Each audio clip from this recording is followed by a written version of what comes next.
साठी तुमच्याकडे 4 आमदार कमी आहेत. 40 जण संपर्कात आहेत. तुम्ही टेन्शन नका घेऊ. सर, म्हणजे बहुमत तुम्हाला मिळालाच जमाय.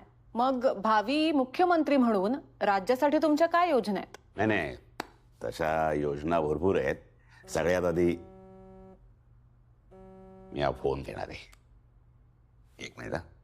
हा, काय कधी? हा, मग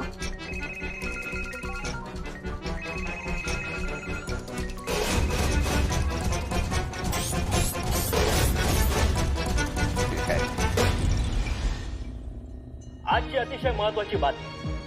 माजी विरोधी पक्षनेते वसंतराव मुरकुटे यांनी 7ही अपक्ष आमदार आपल्या ताब्यात असल्याचे जाहीर केले आहे. 7ही अपक्षांनी त्यांच्या पक्षाला पाठिंबा दिला आहे. जिथे आतापर्यंत माजी मंत्री विनायकराव दिवटे यांनी सत्ता स्थापनेचा दावा केला होता, तिथे छोटे पक्ष आणि 7 अपक्ष आमदार यांनी वसंतराव मुरकुटे यांच्या पक्षाला पाठिंबा देऊन राज्याच्या राजकारणामध्ये खळबळ उडवून दिलेली आहे.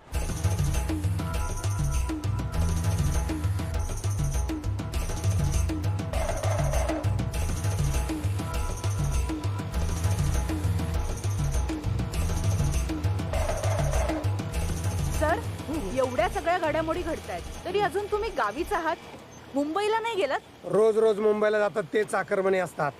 आमचा स्वतःचा धंदा आहे. खरेदी विक्रीचा बाजार मांडला, जाऊ ना मुंबईला. कॅमेरा चालू आहे? नाही सर.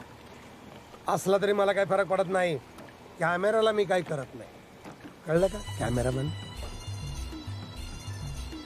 एवढ्या तणावपूर्ण वातावरणातही तुम्ही शांत आहात.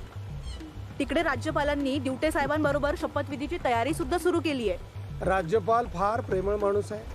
त्यांना शपथ द्यायला खूप आवडते, पण माझा त्यावर विश्वास नाही.